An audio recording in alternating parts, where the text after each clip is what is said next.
Kara Mustafa had a series of meetings, both public and private. The Sultan would come down from the castle and cross over to the camp at Zemun. On 13 May, a full-scale parade was held on the meadows along the banks of the Sava, and before the entire army, the Sultan, with his sons Mustafa and Ahmed sitting beside him, ceremonially handed over the command of the army to Kara Mustafa and entrusted him with one of the 3 banners of the Prophet that Sultan Selim I had captured in Egypt in 1517. The Grand Vizier, now Seraskier, with the untrammeled power of life and death, knelt before the Sultan and kissed the earth upon which he trod. Whatever was planned and decided in their meetings in May, the final point of decision before the army headed north is uncertain. But the appointment of Kara Mustafa put the responsibility firmly in his hands. In the Ottoman tradition, the Sultan would share success, as in the campaign for Crete or the conquests in the Ukraine, but would disclaim responsibility for any failure. On 20 May, the Sultan paid his last visit to the Grand Vizier's encampment and watched the Janissaries march off to the crossing point at Osijek. 4 days later, the entire army set off in their wake, a stately 4-hour march that reached the first camp at the town of Vojka, a mere 14 miles away. By the following morning, as the horsemen and wagons set out again, heavy rain was falling. They were also heading for Osijek. The Romans first built a narrow brick bridge across the river, and across the riparian swamps on the northern bank, a solid causeway to higher ground in the province of Pannonia beyond. 6 roads converged on Osijek, 5 of which fanned out southeast and southwest into the Balkans. Over the centuries, the river crossing and the wooden causeway beyond across the Baranja wetlands had decayed, and while ferry boats crossed back and forth between the northern and southern banks, the Drava was once more a military barrier. Sultan Suleiman began his last campaign in Hungary in 1566. He had conscripted some 25,000 laborers to work with his engineers to build a new wooden bridge across the river and a long wooden road on piles to the village of Darda, about 8 kilometers from the river. But in 1664, Count Miklos Zrinyi, with 23,000 Croat and Hungarian mounted raiders, had captured the town, and before withdrawing had burned the bridge and causeway built by Sultan Suleiman. It was a dramatic and effective blow. The trade routes north were closed, as was the supply of troops and equipment. The Ottomans quickly moored a narrow pontoon bridge beside the charred ruin, which the English traveler Edward Brown saw in September 1669. The blackened stumps of the old piles remained so strongly fastened and hard that it would have cost them too great a labor to get them up. By this bridge, the Turkish forces pass into Hungary. The engraving of the old bridge showed a massive structure that had carried a solid highway. Without considerable strengthening, a pontoon bridge could not carry the heavy guns that Kara Mustafa needed to take with him. That urgent work was still underway when the advance guard arrived. As part of his planning for the 1683 campaign, the Grand Vizier had ordered the complete restoration of the old roadway into Hungary, so that the heavy cannon could be hauled across. But the persistent rains that had made the advance of the army from Edirne to Belgrade so difficult had virtually halted the work on the bridge and causeway. The Drava, swollen with the melted snow from far upriver in the Tyrol, battered the piles of the bridge. Across the river, many died in the swamps as they worked sometimes up to their necks in the turbid waters underneath the damaged roadway. This ancient structure, hundreds of miles from any battlefront, was the key to the subsequent campaign. Crossing the Drava was deeply symbolic. Just like the ceremonial on the Çerpezi meadow at Istanbul, then the parade before the palace at Edirne, and finally when Mehmed IV formally bade farewell to the troops at Zemun. All were ceremonies of war. In his own eyes, Sultan Mehmed IV and his illustrious ancestors were Roman emperors, Sultan-i Rum, rulers by right of conquest. He was familiar with the biographies of Caesar and of Alexander the Great. He knew the story of how Caesar, as Plutarch recounts it, came to the river which separates Gaul from the rest of Italy, it is called the Rubicon, and began to reflect. Now that he drew nearer to the fearful step and was agitated by the magnitude of his ventures, he checked his speed. Halting his course, he communed with himself a long time in silence, estimating the great evils for all mankind which would follow their passage of the river, and the wide fame of it which they would leave to posterity. But finally, with a sort of passion, as if abandoning calculation and casting himself upon the future, and uttering the phrase with which men usually prelude their plunge into desperate and daring fortunes, "Let the die be cast," he hastened to cross the river. The river crossing at Osijek was passing the Rubicon. From that point onwards, the path to war was irrevocable, and to return without victory would spell disaster. Kara Mustafa understood that the die was cast, the summit of all his hopes and ambitions. He could not fail. On 2 June 1683, the vast Ottoman host was encamped before the bridgehead of Osijek. Across the river lay Hungary, and only a few weeks' march to the infidel lands. But the bridge was still not ready. For 12 days, the soldiers waited impatiently in camp on the banks of the Drava, while the sappers worked feverishly to complete the repairs to the causeway across the marshes to the town of Darda. Their task was formidable. Edward Brown had described the original bridge admiringly. It is scarce to be paralleled by any other, built partly over the Drava and partly over the fens, which are often overflowed. The bridge is at least 5 miles in length, having towers built upon it at the distance of every quarter of a mile. It is handsomely railed on every side and supported by great trees erected under it, 9 or 10 unto each arch. The Seraskier Grand Vizier Kara Mustafa put the 12 days of forced idleness to good use. Ottoman advances were always punctuated with halts and rest days, so he ordered daily drills for the Janissaries and instructed that all the equipment be checked and repaired. The river port at Osijek, barely 18 miles from the Danube, received daily cargo ships from Belgrade, bringing up additional rations, ammunition, and supplies. Some of the cannon left at Belgrade were shipped to Osijek, where carpenters hurriedly made carts to carry them. Kara Mustafa received a stream of spies' reports on the marshalling of the enemy forces north and south of the Danube, and surprisingly, news of the Austrians' complete inactivity at Vienna. No work was being done on strengthening the city defenses, which the Turks knew were in a poor state of repair. This news made the delay especially frustrating, since the less time their enemy had to repair the walls and bastions, the easier the Turks' task would be. Istanbul had set the war in motion, and Vienna would stumble to respond. Both states were now linked in a series of events from which there was no certain outcome. The Sultan and the Grand Vizier believed that Vienna could be taken through a conjunction of circumstances that might never recur. The Habsburgs believed that they possessed a battle-hardened army which, despite Montecuccoli's death in 1680, was still led by men who had learned their trade under his command. But these beliefs were superficial. These experienced and aging commanders and colonels were not the answer. The Habsburg problem was more basic. There were nowhere near enough soldiers, and money was perennially short, defects that could not quickly be remedied. Instead, the Emperor Leopold and his advisors reassured themselves with comfortable memories of the victory at St. Gothard. Did this not prove that heroic Habsburg paladins were more than a match for any Turkish army? They paid little attention to the Ottoman military machine about which their special envoy Caprara informed them, which could deliver 100,000 men in good order and feed and supply them for a whole campaigning season far from home. The differences between the two adversaries, in faith, language, and society, were self-evident, but much less obvious were the similarities. One contemporary English savant, Henry Neville, considered all the governments of Europe in his discourse between a noble Venetian, an English gentleman, and the latter's doctor.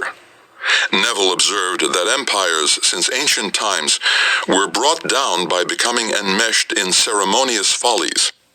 He did not think much of the Habsburgs, whose neighbors had enough to do to defend their several liberties against the encroachments of the House of Austria.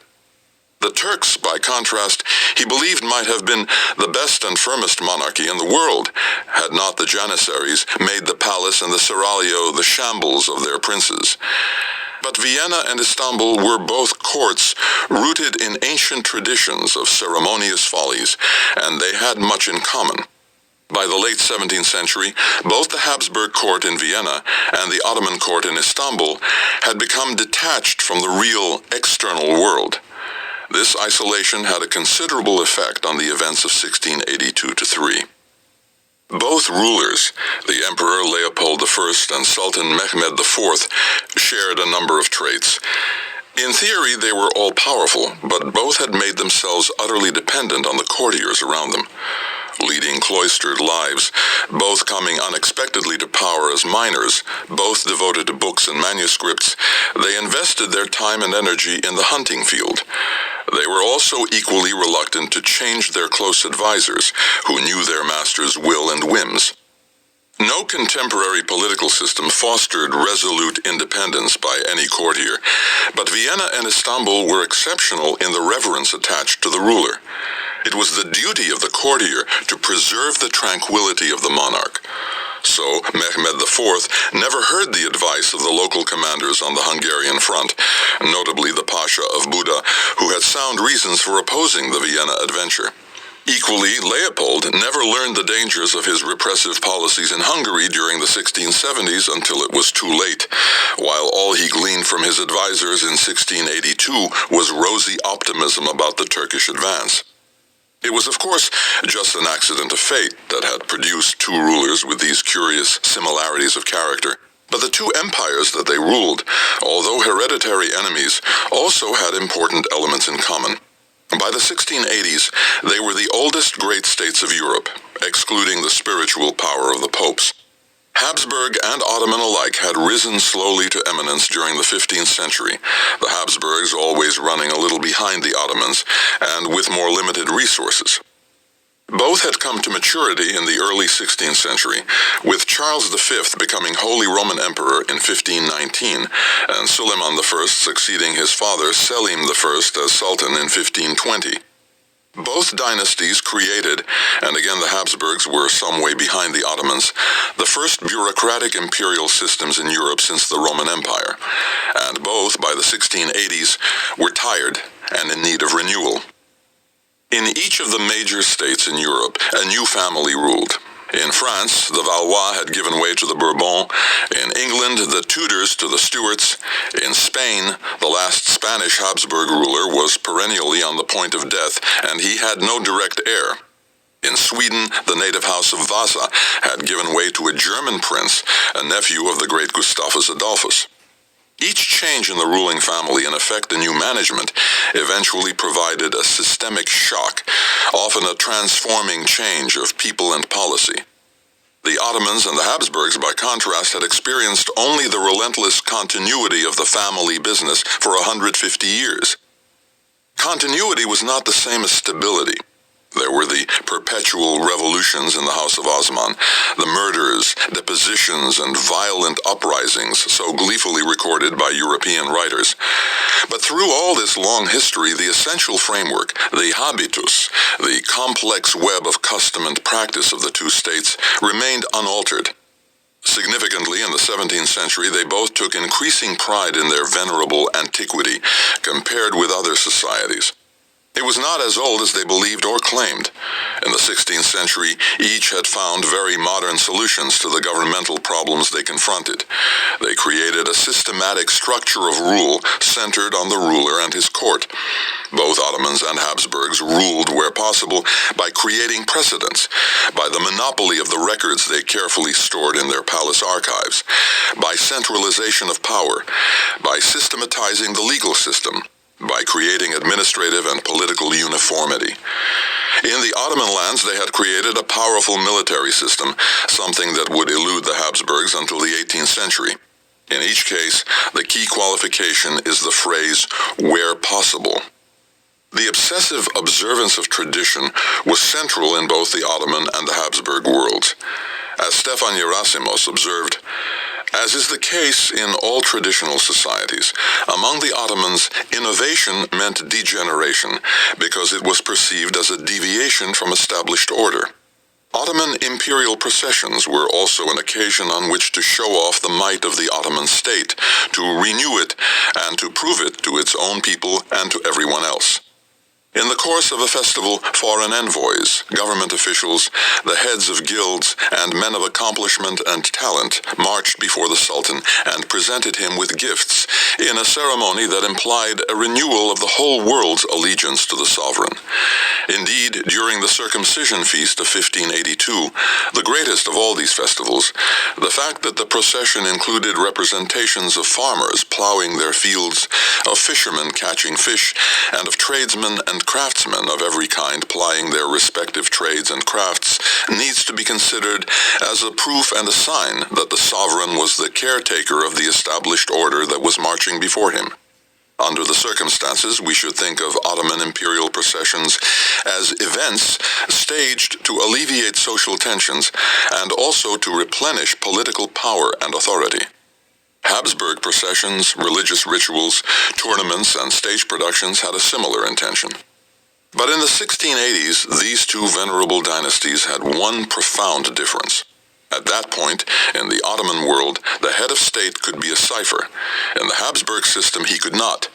Leopold's most recent biographer, John P. Spielman, described him in his youth, no hot-headed young ruler anxious to make history, but a perfect prince for a tradition-bound dynasty and a deeply conservative aristocratic society.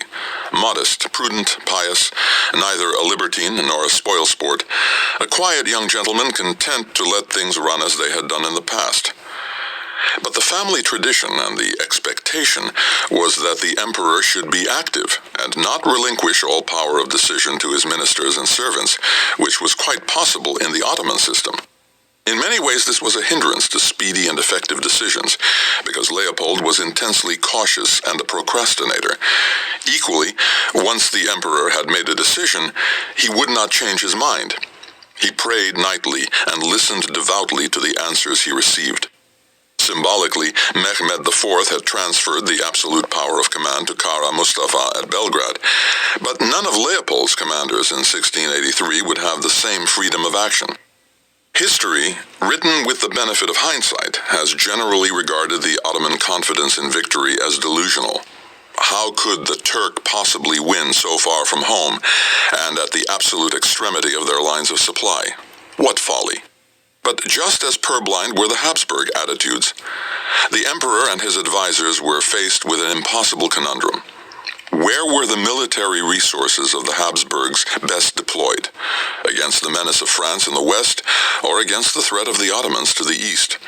The power and threat of France was a known quantity, the Ottoman danger almost an ancient myth. The Turk had attacked Vienna in 1529 and failed. They had also failed to make good their subsequent attacks. On the other hand, if there were a serious menace, then it was the responsibility of the Holy Roman Empire to meet the challenge with money and manpower. Leopold and his counselors sent out envoys to the states of the empire and took the money eagerly offered by Pope Innocent XI, who believed in the holy war against the infidel.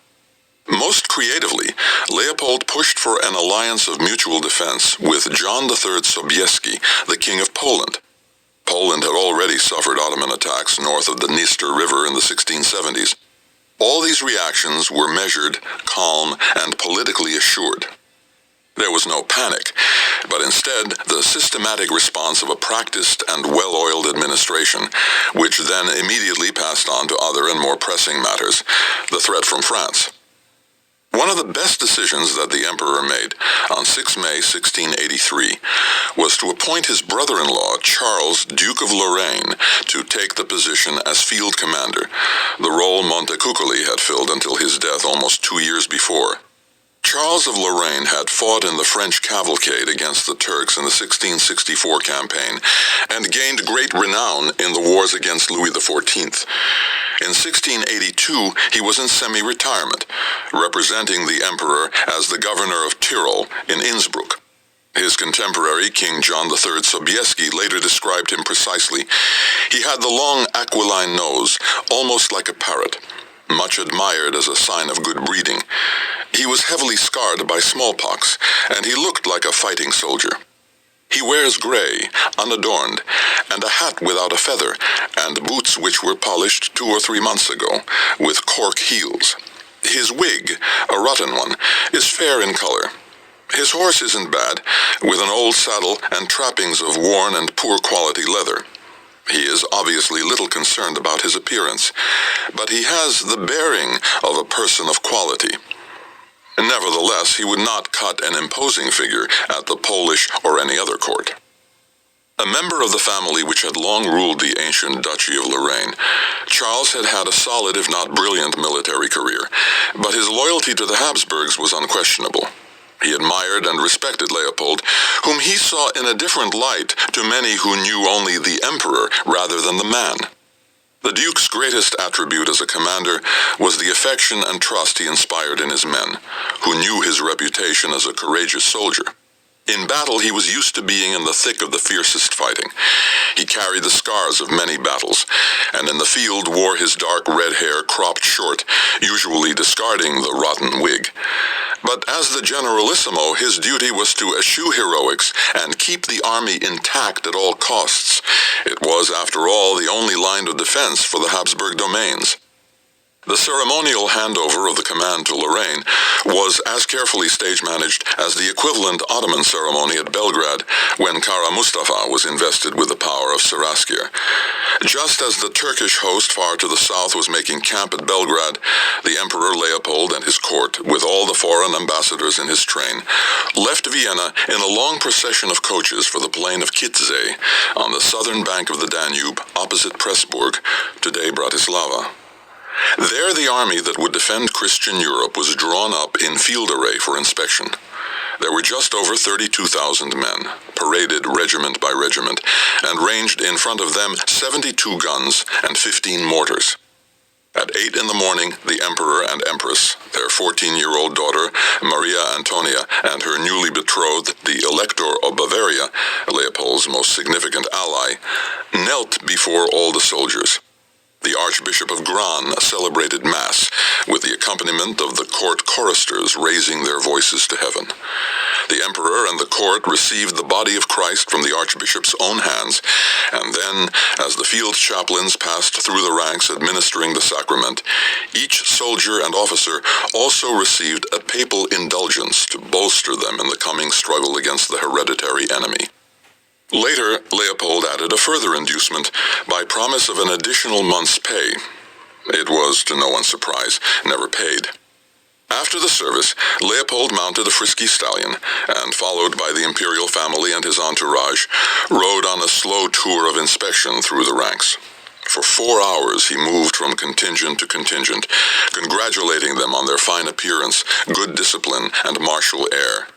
He admired the well-burnished cannon, spoke warmly to the regimental and company commanders, and took special pains to encourage the Hungarian horsemen raised by Count Esterhazy, whose flamboyant green, red, and gold uniforms contrasted with the plain white coats of the Austrian infantry and black cuirasses of the cavalry. Then, the parade over, the imperial party moved on to an elaborate banquet, where the artillerymen fired salvo after salvo in celebration before the coaches returned to the capital. But many, especially the Hungarians, had noticed that the force was much smaller than they had anticipated. At the end of the day, the Emperor put his concerns about the Ottomans massing in the south to the back of his mind. His dispositions had been made, and the matter was resolved. Objectively, the political and military position of the two adversaries was unusually favorable to the Ottoman cause in 1682-3. Although in theory Christendom was uniting to resist Turkish barbarism, gaping political fissures had opened within the Christian camp. While some of the leading states of the Holy Roman Empire had pledged support in principle against any Turkish assault, it was not yet a military reality. Only his future son-in-law was ready to come to Leopold's aid. On 31 March 1683, the Emperor had signed a treaty of mutual defense with John III Sobieski. But again, the realistic extent of Poland's potential assistance against any Ottoman attack was still uncertain. The worst case was that Leopold would face not only an Ottoman assault from the east, but the likelihood of an attack by the armies of France on the family's territories in the west, as well as an army marching into the Holy Roman Empire.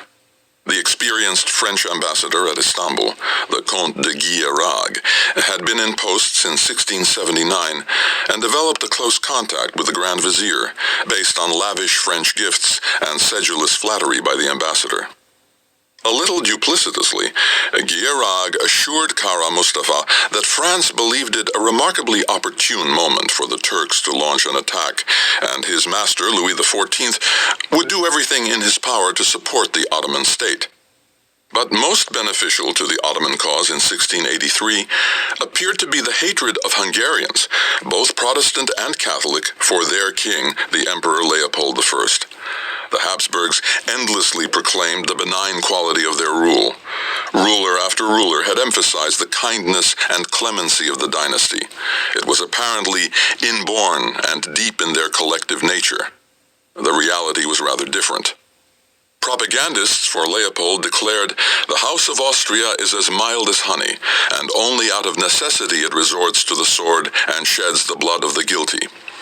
The category of the guilty embraced a great many, from the powerful Magyar magnates to the ordinary people. Hungarians of both faiths resisted the ceaseless extension of royal authority into the borderlands. Many Protestant believers had no aversion to the House of Habsburg per se, but suffered constant persecution for their heretical beliefs. Leopold was entitled by law and custom to enforce the Catholic religion of the state. But the manner in which it was done made him seem even more oppressive than the Sultan. By the late 1670s, the government in Vienna had virtually lost control over the countryside of Royal Hungary, where increasingly tough and ferocious anti-Habsburg Protestant raiders, who called themselves Crusaders or Kuruchok, were creating an insurgent state. By 1680, faced with the growing threat from the Ottomans, Leopold conceded a little to his turbulent subjects. Finally, in 1681, he restored the ancient rights of the Kingdom of Hungary and the liberty of belief for Protestants. But it was too late to obliterate memories of the incessant cruelties in the previous decade. The sapping of Protestant Hungarian loyalties could not easily be reversed. In the highlands of Transylvania and the mountains of modern Slovakia, Calvinists, Lutherans, and Unitarians far outnumbered Catholics, and their numbers were swollen by refugees from persecution in the cities and the Great Plain. For 20 years, Leopold had believed Protestants were the heart of the conspiracy against his authority in Royal Hungary, and his logic was faultless. They were an affront both to his faith and to his political authority. But the persecutions in the East also undermined the Habsburgs' position in Western Europe. In the Protestant states, like England and the Netherlands, his natural allies against France, the harrying of Hungarian Calvinists in the 1670s became notorious. In 1675, 40 elderly Protestant pastors were condemned to become galley slaves in the Spanish Habsburg fleet at Naples. The grim fate of these persecuted martyrs generated a flurry of books and pamphlets calling for action against their oppressors. Eventually, the States General in The Hague dispatched the Dutch fleet under Admiral de Ruyter to Naples to secure their release. On 11 February 1676, he sent his Marines onto the galleys and freed the pastors, who were taken back to Amsterdam and a hero's welcome. The contrast between the Habsburg and the Ottoman treatment of their Protestants was stark. In a pamphlet published in London in 1676, while in those dominions that are under the emperor's obedience there was only a handful of Protestant churches, in the lands bordering the Turkish dominions there were about 200, but these are under daily and great fears, for they have been alarmed by many from the Habsburg authorities. However, in the southern part of Hungary, under Turkish dominion, there were about 600 churches and no suggestion of oppression or persecution. The campaign against Hungarian Protestantism formally ended in 1681, but the hatred of Habsburg tyranny persisted. Many Hungarian Catholics, after Leopold had suspended the nation's constitution in 1673, also regarded their king as a tyrant, but paradoxically still recognized him as a defender of their faith. The most intransigent of the Protestant crusaders sustained the struggle under the leadership of a young Magyar nobleman called Imre Thokoli. In 1682, Mehmed IV, on the Grand Vizier's advice, shrewdly offered him the title of King of Upper Hungary under Ottoman protection and subject to the payment of an annual tribute. This territory, the land to the north and east of Bratislava, included the fortresses protecting Vienna from attack on the north side of the Danube, and the Ottomans believed, wrongly as it turned out, that Thokoli would take possession of this new kingdom and so neutralize the Habsburg line of defense. In November 1682, Leopold had invited a delegation from the rebels to meet him in Vienna, and in the following spring, one of them, István Sirmay, now came south to make a personal report to the Ottoman court of that meeting. He had used his time and his eyes well. He told the Turks of the poor state of the city's defenses. He had briefly met the emperor in the Hofburg Palace, and he had seen for himself that the defense line close to the palace was especially weak, with the emperor's personal quarters hard up against the outer wall. One of his servants, a former monk, while waiting for his master, had even managed to make some surreptitious sketches of the ravelin and bastions. Sirmay also told the Sultan of the emperor's attempt to bribe Thokoli to remain neutral in any Turkish attack. The game of bluff and double bluff, played by the Ottomans with Thokoli and by Thokoli with both the Ottomans and the Habsburgs, makes it difficult to be sure of anyone's motives or intentions. But it seems likely that the Sultan and the Grand Vizier hoped to use him to oversee any new territory they conquered, recognizing that a long-term alien domination of Vienna would be both difficult and expensive. This form of indirect rule worked in Transylvania, Moldavia, and Wallachia, and could have as easily been applied to Upper Hungary or even in the Austrian frontier lands. The contingents from the Ottomans' distant domains in Europe, like the Christian horsemen and musketeers from Wallachia who arrived after the departure from Zemun, finally caught up with the main army. There were daily parades and inspections. In his great tent, Kara Mustafa refined his plans. He held several meetings with Imre Thokoli himself, who had come too late for an audience with the Sultan in Belgrade. But the meetings with Kara Mustafa were more down-to-earth bargaining sessions than ceremonial encounters.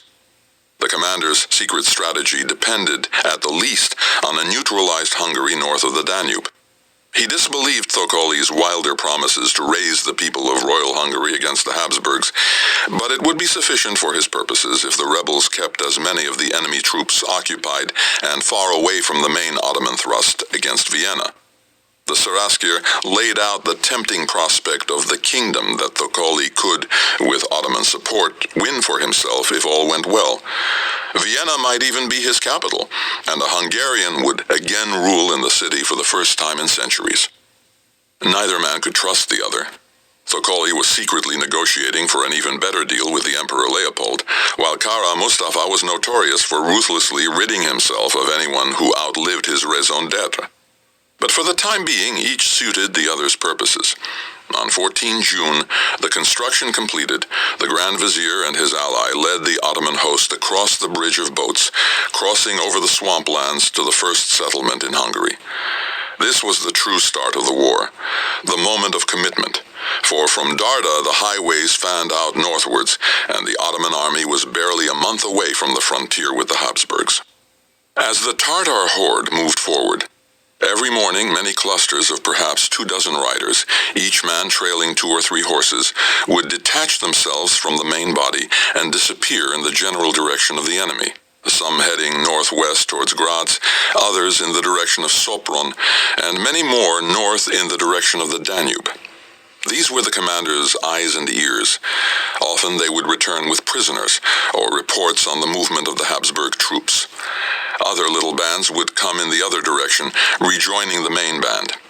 As the Turks moved steadily northwest, marching 4 or 5 hours a day, Kara Mustafa knew the main disposition of the Austrian cavalry and infantry, the state of readiness in the Habsburg fortresses, and the state of rivers and bridges that crisscrossed the landscape. By contrast, the enemy commander, Charles, Duke of Lorraine, knew very little about his enemy. The Grand Vizier had summoned the Ottoman troops in Hungary and their pashas to meet him in full force at the old Hungarian royal capital, the White Castle, which the Turks called Istolny Belgrad, today Székesfehérvár. Some 60 kilometers southwest of Buda, the ancient Hungarian capital was built on a hill rising out of the marshes. It had fallen to the Turks in 1543, was ransacked, its cathedral despoiled, and quickly repopulated with Muslims. By 1683 it looked like any Ottoman Balkan city, and only the chapel of St. Anna, transmuted into a mosque, survived from the old city. The Grand Vizier's great tent was set up below the walls, and on 27 June, after the midday meal, he called together his commanders for a council of war. It was an old custom, from the early days of the Ottomans, that decisions about a campaign should be made collectively by the senior commanders of the clan. Kara Mustafa suspected that the secret plan to attack Vienna, and not some minor fortress, would sow seeds of doubt and alarm. All knew that even the great Sultan Suleiman I, the lawgiver, had failed, and some might also have known the saying common among Christians that capturing Vienna, the golden apple of legend, would begin the decline of the Ottoman dominion. Like most myths, the golden apple is opaque. It did not suggest that Vienna alone was the predestined symbolic goal of Turkish conquest, as Constantinople, the red apple, had been. Other German cities were also golden apples, but it certainly suggests that conquest in the West was deeply ingrained in Ottoman political ideology, and Vienna would be a splendid, if perilous, trophy for its conqueror. Kara Mustafa chose his war council carefully. He wanted pliant men. The Pasha of Buda, the senior commander on the border, whom he knew was averse to this risky venture, was not invited. One writer records that when he announced the army's objective, as one man the war council began to chant the first surah of the Quran to bring God's blessing on their enterprise, concluding, "These are rightly guided by their Lord. These shall surely triumph." The following morning the tents were struck, and the army prepared to move on Vienna. The army, which set out on the morning of 28 June 1683, stretched, one Western writer said, with a little exaggeration, from horizon to horizon, a line 6 miles long where the eye could not see its limits. It was, in truth, a new army of Xerxes. But the sheer scale of the host, with its heavy baggage, limited the path it could take towards Vienna. Northwest of Székesfehérvár, on a straight line to the Habsburg capital, lay the town and fortress of Győr, which the Austrians called Rab. The town was built at a strategic point where two rivers flowing from the south, the Rab, Raba, and the Rabka, met the southern branch of the Danube. The only good highway to Vienna passed close to Győr, and a powerful fortification, built in the 16th century and improved in the 17th, dominated the point where the rivers merged. This complex of bastions and ditches, with the island fortress of Komarno, 25 miles downstream, formed the heart of the Habsburg defensive system against invasion from the southeast. To the south and southwest, the solid ground on which Győr and neighboring towns were built gave way to a landscape of bog and meadow, dominated by the larger rivers. The land between the rivers was interlaced with a skein of rivulets and streams that formed a huge expanse of boggy ground. Generations of Habsburg officers had assumed that the combination of strong points and the marshy wilderness would blunt the edge of any Turkish assault on the capital, and would be impassable for any large army. It bred, to say the least, an attitude of complacency. The greatest threat, Austrians believed, lay along the easier ground north of the Danube, and this was where their strongest defenses were concentrated. These confident assumptions were not based on any real knowledge in Vienna about the lie of the land south of Győr. No one in living memory had ever inspected the wilderness, and there was no report to be found in the imperial records. But Tartar scouts had already brought detailed reports back to the Grand Vizier on his march northwards. The water level in the rivers was quite low, and the scouts could either walk through them or swim across. It would not be hard to bridge them for the heavier equipment. There were already many small bridges put up by the local peasants to allow access to their fields or for hunting game. This was known to the emperor and his advisors in Vienna and to his commanders in the field. They discovered these unnerving facts thanks to the efforts of a 25-year-old officer, an Italian nobleman from Bologna, Luigi Fernandino, Count Marsili. He was one of the many extraordinary Italians who crossed the Alps to enter the Emperor Leopold's service. Quarrelsome, sharp-tongued, as well as quick-witted, he was a cousin of Raimondo Montecuccoli, victor at St. Gothard, and of Caprara, who had unwillingly accompanied the Ottoman army on its journey north. Marsili was constantly restless and insatiably curious. His inquisitive nature had driven him to visit Istanbul in 1680, and then to write about the waters and fierce currents of the Bosporus, learning some Turkish in the process. In the early spring of 1683, he had come to Gjur because there was work for an aspirant military engineer to rebuild the defenses.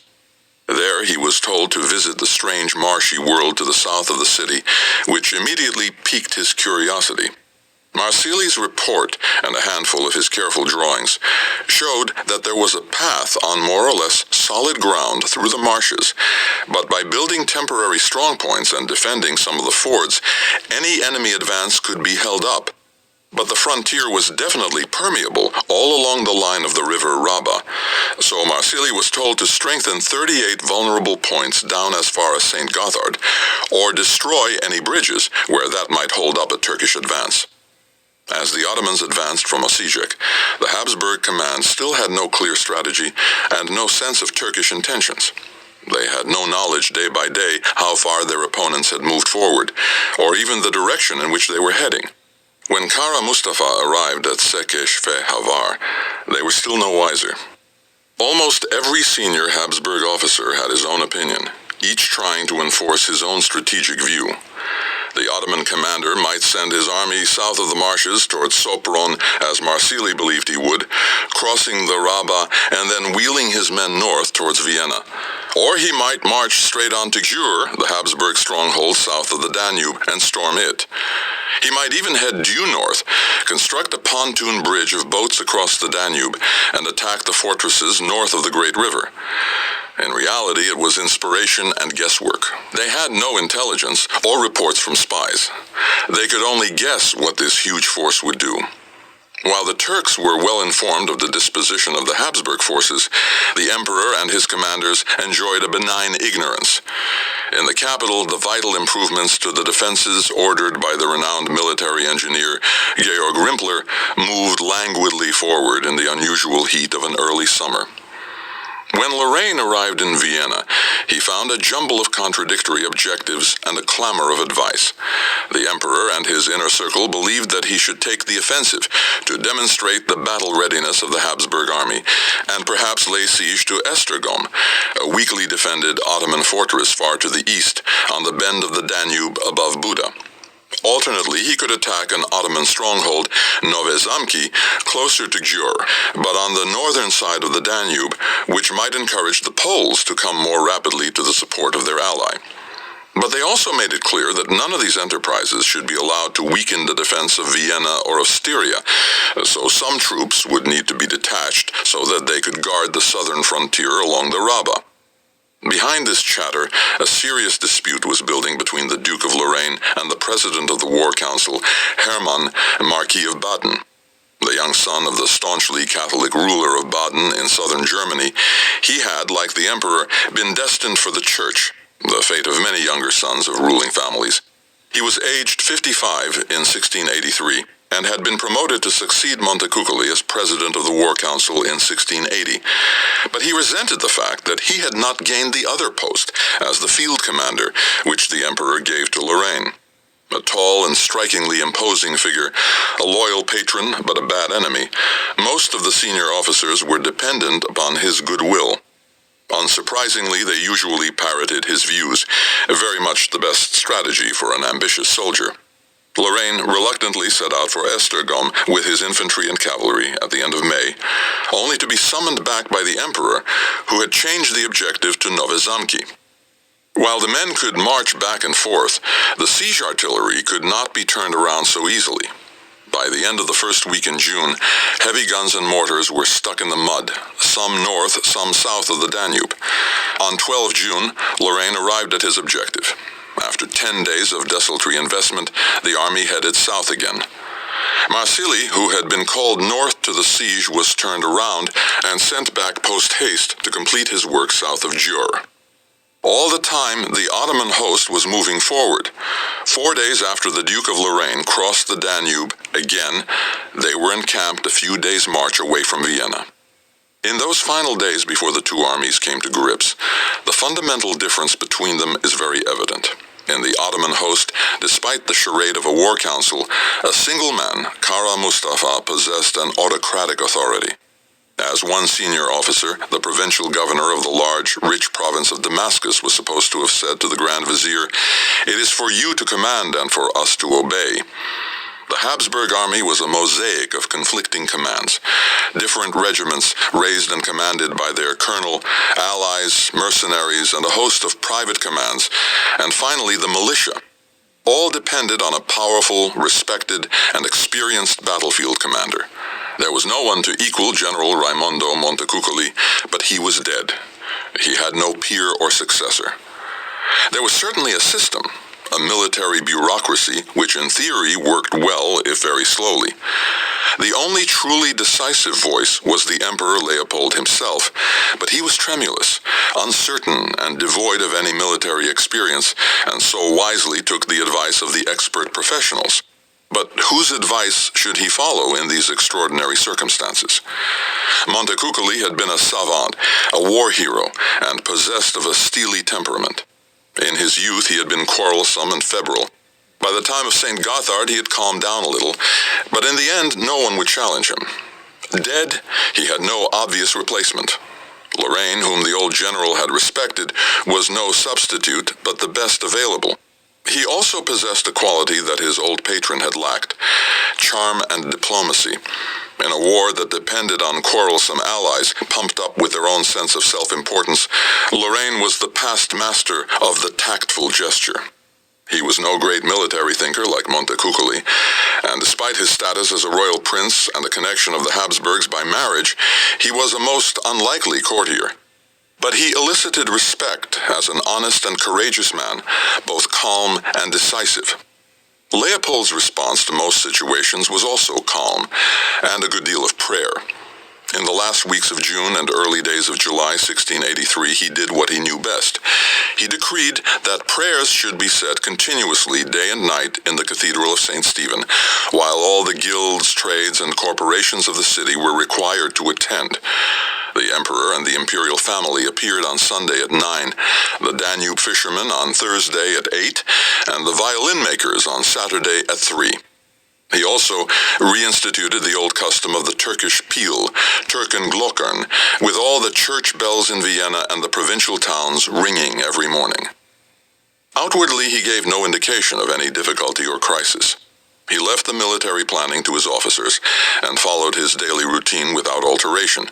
He went hunting on the imperial reserves at Perchtoldsdorf on 2 and 6 July, southwest of the city, and the only sign he gave of any crisis was an instruction that the ancient crown of St. Stephen should be brought to Vienna from the church in Bratislava, where it was always kept for the installation of the kings of Hungary.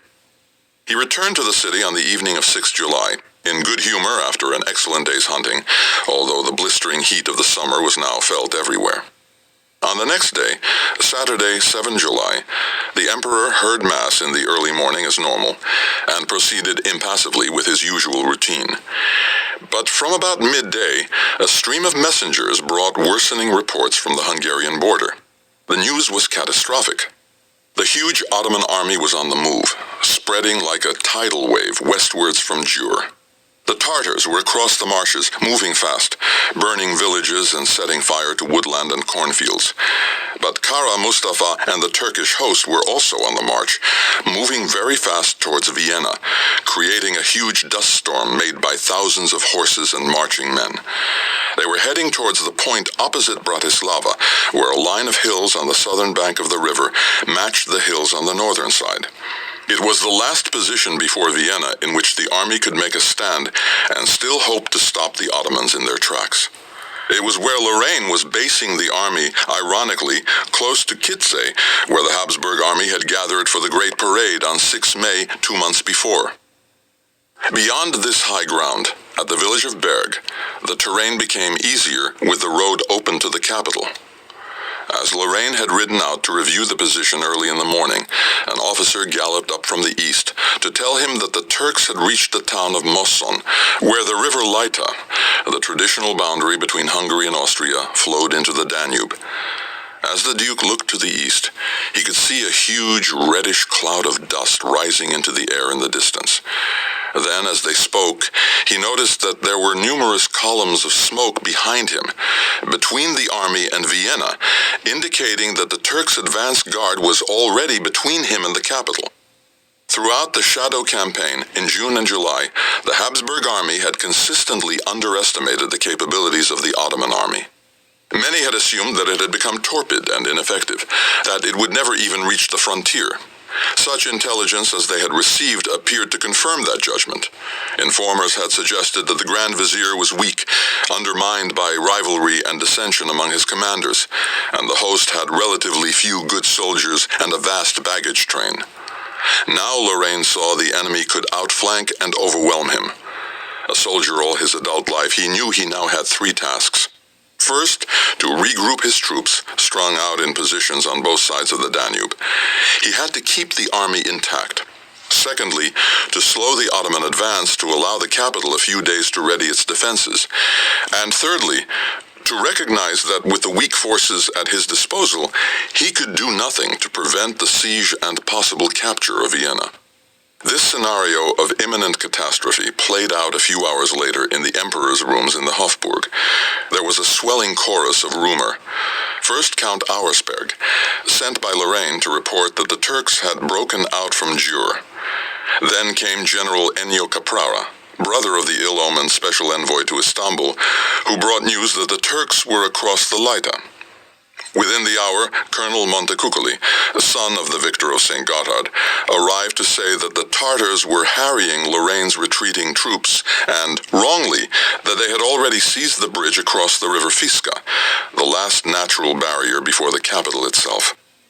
Leopold listened to this growing tumult of alarm and gave orders that the imperial family and the war council should prepare to leave immediately for the supposed safety of Linz, 135 miles away, far up the Danube. The court carriages and baggage wagons were gathered and prepared. The treasury, the court archives, and Leopold's prized library were stripped of the most valuable and important items. The news of the feverish preparations in the Hofburg spread quickly through the city, and many of the leading families made their own arrangements to run. At 6 p.m., the emperor formally announced that he and the court would depart that evening, leaving behind him a shadow war government to manage the defense of the city against Turkish savagery. At that point, there were only about 1,000 trained soldiers available to man the walls, and his chosen commander, Rüdiger von Starhemberg, a tough and battle-hardened soldier, was still with the army on the far side of the Danube, and not in the city. The decision to flee the city was regarded by many as a craven act of cowardice, but in Habsburg eyes it had an absolute logic. Leopold had two sons, Joseph, aged 5, and a sickly infant, Leopold Joseph, barely a year old, both with him in the city. He had no brothers, nor any living uncles. If he and his sons were killed or captured by the Turks, the dynasty would in effect come to an end. The closest male heir would then be Carlos II, King of Spain, wrongly held by many to be an imbecile, but not expected to live long. He had no male heir.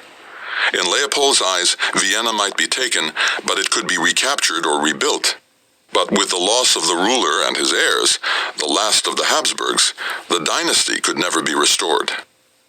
At about 8 in the evening, a long procession of carriages and carts with Leopold, his children, and his pregnant third wife, plus a large armed retinue, left the palace gate, traveling eastwards along the line of walls towards the sluggish and half-empty tributary of the Danube that separated the eastern rampart from the newly developed area called Leopoldstadt. It crossed the bridge onto the flat island, driving on across the bridges that linked one island to another, until the caravan reached the northern shore of the river. It was not the best or the easiest route, but there was a terror that bands of Tartars were already roaming the Vienna woods to the west of the city. Cuirassiers and dragoons were waiting on the riverbank to form a protective shield against attack. Meanwhile, Leopold's stepmother, with a strong troop of horsemen, set out from the palace to follow the shorter direct route on the southern bank towards the fortified abbey of Klosterneuburg, a tempting but diversionary target for raiders.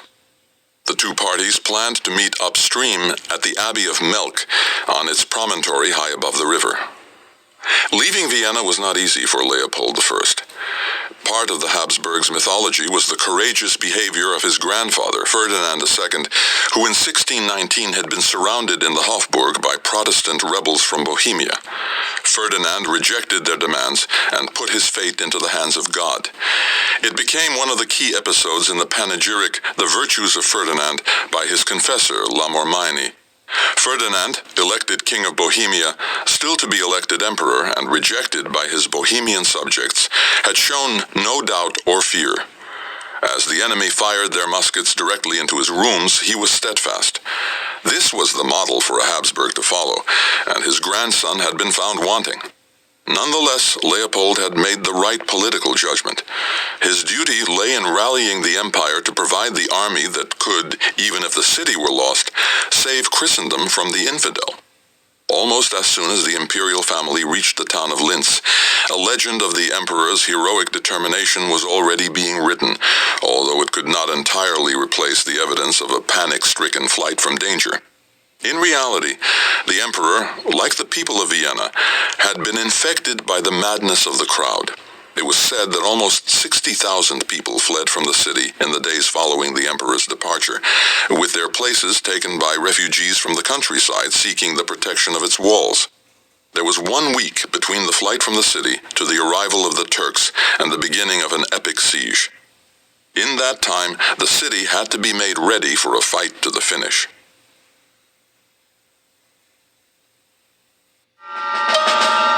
6. Rise up, ye Christians.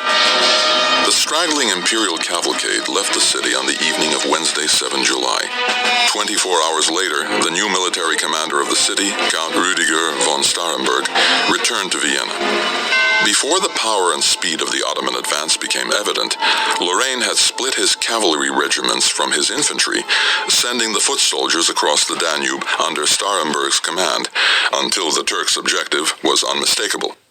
Many in the Austrian command still believed that the Ottoman plan was to cross the Great River and smash the defensive line of Habsburg fortresses.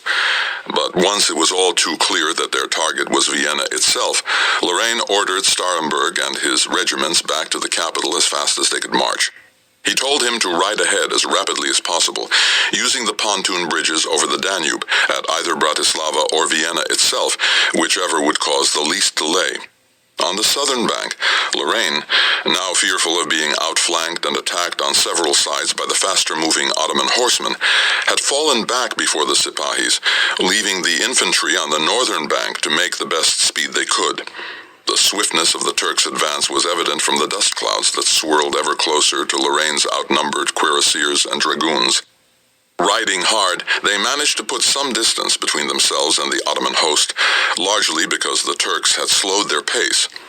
Finally, riding at a brisk trot through the eastern outskirts, they arrived before Vienna. Hailed as the city's saviors, Lorraine's horsemen rode around the city walls, entering on the southern side, and paraded through the streets to the sound of trumpets and the steady beat of their drums, as if celebrating a victory. Their confident arrival began to halt the growing sense of imminent disaster after the more prominent families had fled the city in the wake of the emperor and the imperial family. Rumor now ran riot, with most of the refugees pouring in through the city gates never having seen a Turk, but telling hysterical stories that spread and magnified with each repetition. But now the city was under military command, and a harsh discipline was imposed on civilians and soldiers alike. On 9 July, the remaining citizens and the thousands of refugees were quickly put to work repairing the walls and bastions, dragging the artillery into position, and hammering long timbers into the earth to make a continuous palisade along the crumbling outer line of defense. This, in the printed panoramas of the city, appears as a strong wooden wall, but in reality, in many places, it had fallen over or rotted in the ground. In other places, holes had been made so that the Viennese could find an easier route to the world outside rather than use the gates. This was the city's first line of defense, and although it seemed flimsy, held with determination, it was a major obstacle. These timbers were as thick as ships' masts, evenly spaced, and buried deep into the ground. The height above ground varied, never less than 6 foot tall, sometimes more than 8.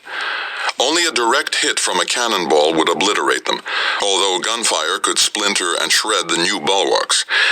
Yet even their battered stumps, used as shelter by the musketeers, could halt an assault. Most palisading was done on the southern side of the city, opposite the Hofburg, where the outer earth rampart was higher, with a parapet and narrow roadway running along its length. As some working parties strengthened the steep slope running down into the moat with logs and beams, others laid smooth planks side by side on the outer face to make a slippery surface, sometimes interspersed with sharpened stakes. As they worked with an energy fueled by fear, the Guild of Carpenters built a strongly roofed passage out of planks, logs, and wicker baskets called gabions, from the Italian word gabbia, cage, filled with earth or sand and stones. This would protect those defending the earth rampart, while a set of strong points was made where the defenders could fire down into the dry moat below and on any enemy approaching up the outer slope. Work began just before dawn, continued on through the intense heat of the day and into the night by the light of flares and torches.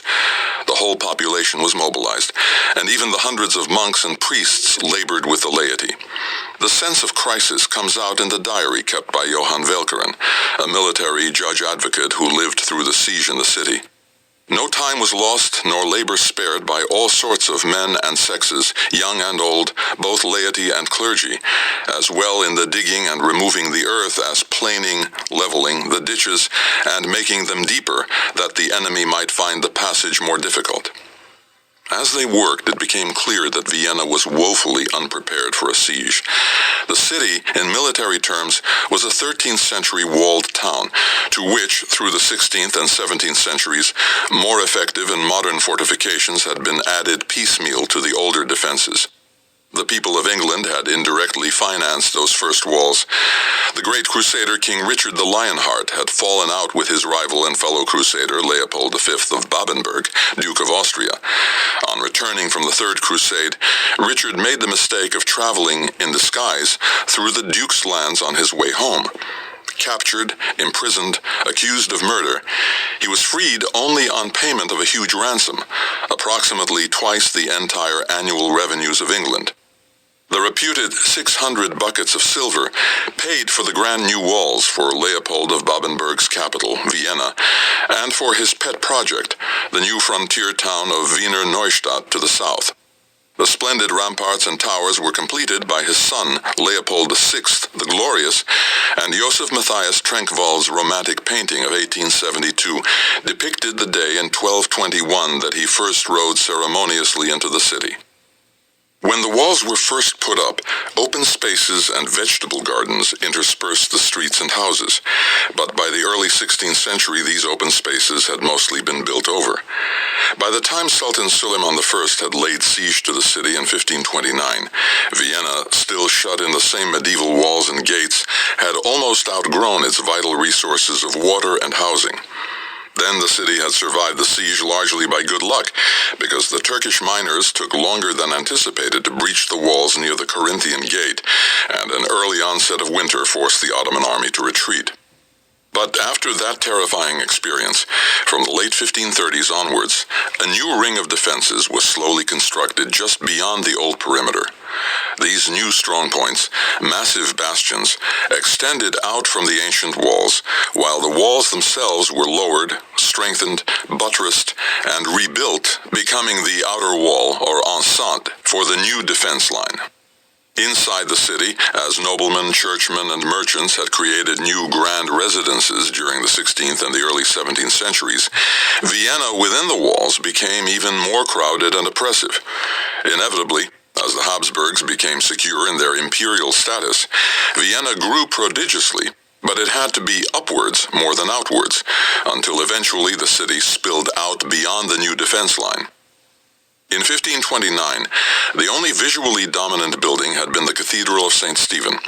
By 1680, there were tall buildings everywhere, with the medieval streets in the heart of the old city transformed into deep, narrow canyons into which the sun sometimes penetrated for only an hour or two each day. Late in the 17th century, for all the new palaces and small pleasure gardens, it appeared irredeemably not a grand capital, but a fortified city with an inescapable presence of the hereditary Ottoman enemy within a few days' hard riding to the east. Every year, Turks would raid into the villages just a few miles from Vienna, carrying off villagers into slavery. The people of Vienna now had cause to be grateful for money lavished on the defenses about which they had grumbled perennially. Decayed though the walls and bastions might be, they still presented a daunting challenge to any attacker. The transformation of Vienna's defenses had taken place in stages over more than 100 years. The cost was enormous, and decades often passed without further building. But once completed, the new fortifications looked very different from the old. The ancient ramparts were now encircled with a girdle of squat, solid, angular blocks, shaped like broad arrowheads, and mostly surfaced with brick rather than stone. Their sharply angled points thrust outward towards an enemy. The outside edges were crowned with a parapet behind which marksmen could shelter, and where cannon could be emplaced. Already by 1547, the bird's-eye view showed the city entirely surrounded by a wide moat, fed from the Danube, with bastions at intervals around the walls jutting out into the river. Inevitably, the moat leaked into the basements and cellars within the walls, making Vienna's buildings closest to the walls dank and unpleasant. The emperor's palace, the Hofburg, was particularly damp, but the defenses proved their worth. Through the 17th century, improvements were added to the older bastions. In front of the 16th century defenses, a line of massive detached triangular firing platforms, ravelins, more than 20 foot high, were like the prows of a great warship, bristling with cannon, filling the empty spaces in front of the enceinte. In the 1670s, these ravelins were connected by a complex of walkways or trenches to the bastions and to the city wall. The moat was a constant problem. In the many paintings and prints of the city, it looks imposing, but it was never of much practical use. As well as leaking, in hot weather the water evaporated, leaving only a sluggish stream in the section by the Hofburg. Even this rivulet dried up completely every summer. As a result, the idea of a moat was abandoned, and it was replaced by a broad, steep-sided, dry ditch with a raised earthen rampart on its outer edge. Beyond the rampart was the open space called the Glacis, a killing ground swept by cannon fire in which an attacking force would find no cover. The word glacis derived from the icy slope of a glacier and was intended to be just as unwelcoming. Travelers entered the city over the glacis, through narrow and well-defended gates in the outer earthen wall, then over a causeway across the ditch, and finally through a second gatehouse into the city itself. The Corinthian Gate, the focus of the Ottoman attack in 1529, was especially well protected. The newer entry, the Burgtor, close to the Hofburg, much less so. For the traveler, the first sight of Vienna from the south and west was now unprepossessing. A steep earthen bank, surmounted by a wooden fence of stout timbers and pierced by narrow entrances. The indefatigable Edward Browne walked around the city in 1677 and noted in his journal, "There are two walls, the one old and inward, little considerable at the moment, the other outward of a great breadth, made of earth and faced with brick, edged with freestone, so well built as to render this city one of the most considerable fortified places in Europe. The esplanade gently descendeth from the town for 300 paces. There are very few outworks." This new system of defense, of which Vienna was by the 1680s an old-fashioned example, had originated in Italy almost 200 years earlier. It was first known as alla moderna, the new method. By the mid-16th century, most Italian cities had defenses in this style, and Italian architects and engineers soon exported the design throughout Europe. Functionally, it was designed to answer the problem posed by artillery, which meant that even the strongest walls of stone fortresses could be smashed by bombardment. The great Roman walls of Constantinople, which had protected the city for almost 1,000 years, had been breached by the huge siege cannon of Sultan Mehmed II in 1453.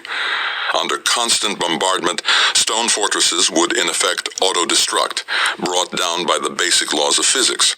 Their strength lay in their weight and mass, one stone block resting heavily on those below. The repeated impact of cannonballs gradually dislodged the blocks until, with their stability shattered, they tumbled down through force of gravity. Concentrated gunfire knocked the layers apart. In the past, tall buildings had been the best defense. The great medieval castles towering over the land were invulnerable to those far below. But in artillery warfare, the tallest buildings were especially at risk, providing the best targets and were the easiest to knock down. The new fortresses exposed themselves as little as possible to gunfire.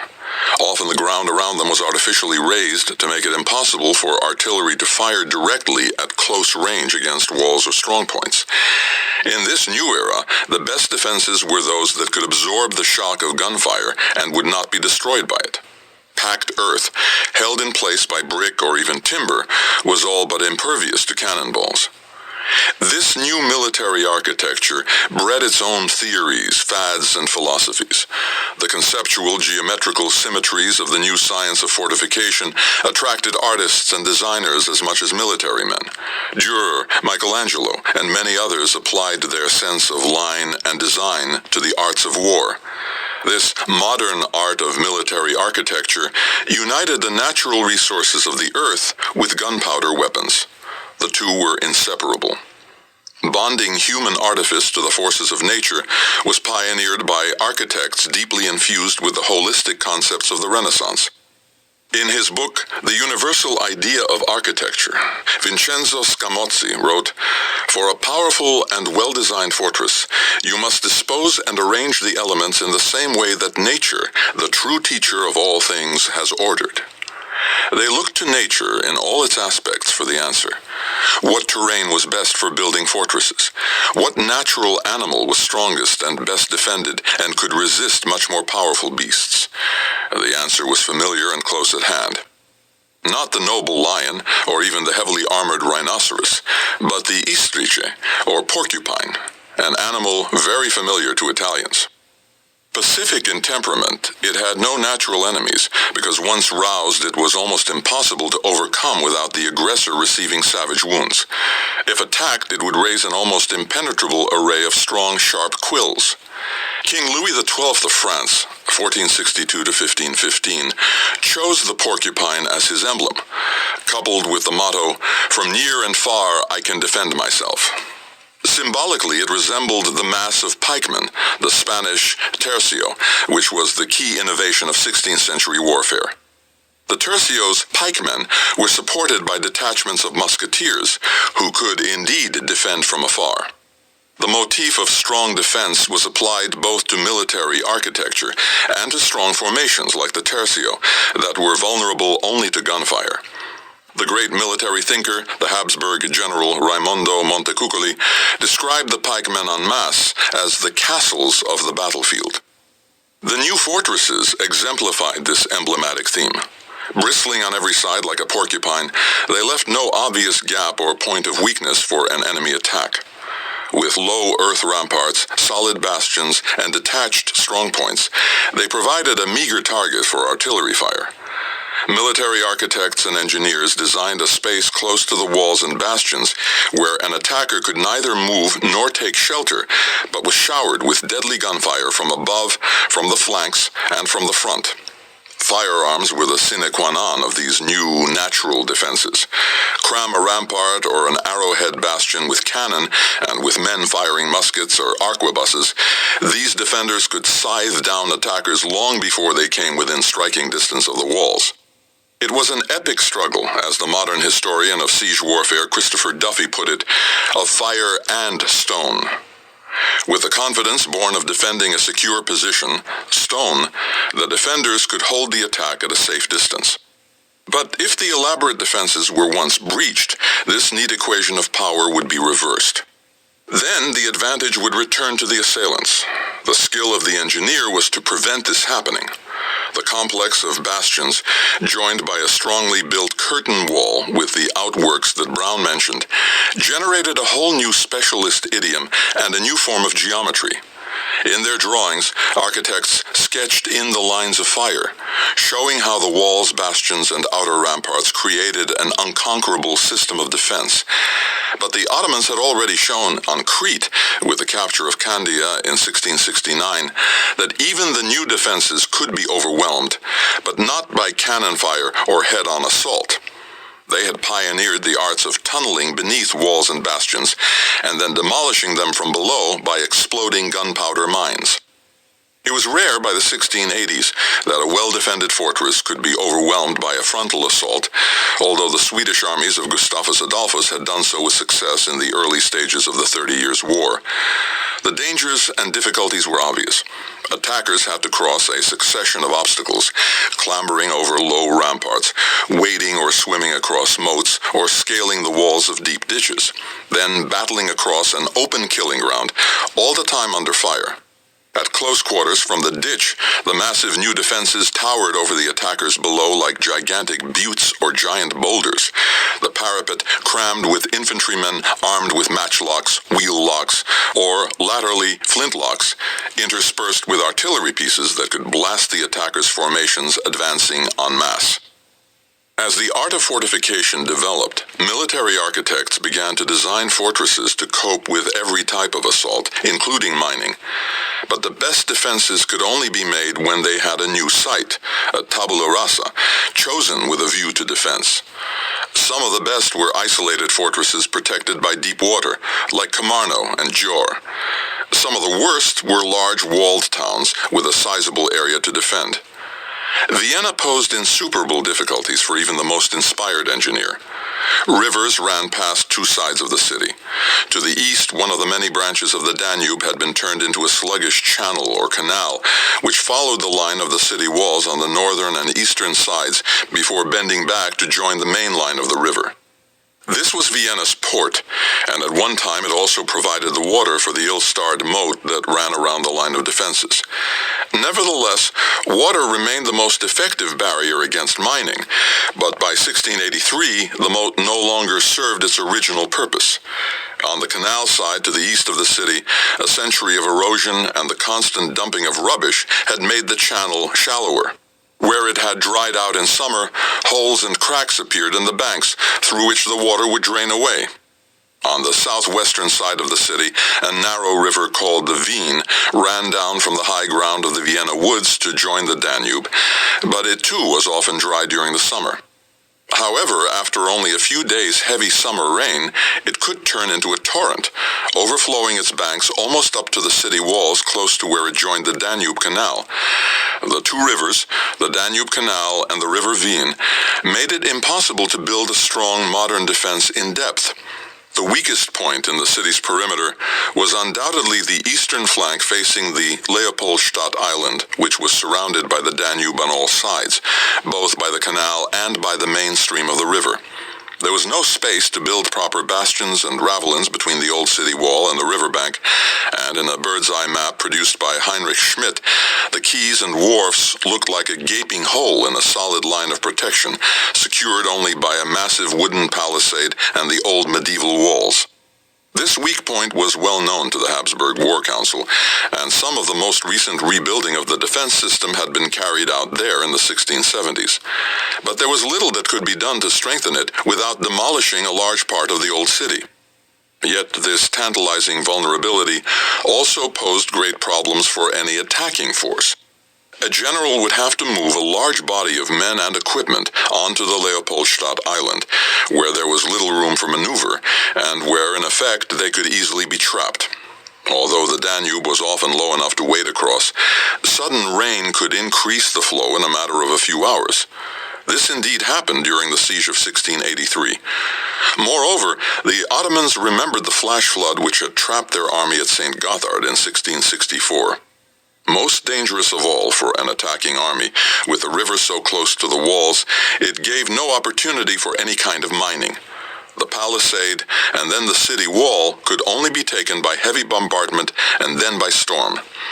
Even if the defenses were feeble, the new bastions, the Gonzaga and the Little Gonzaga, known colloquially as the Spike, had been designed to provide as much crossfire as possible on any troops wading through the muddy waters of the Danube Canal.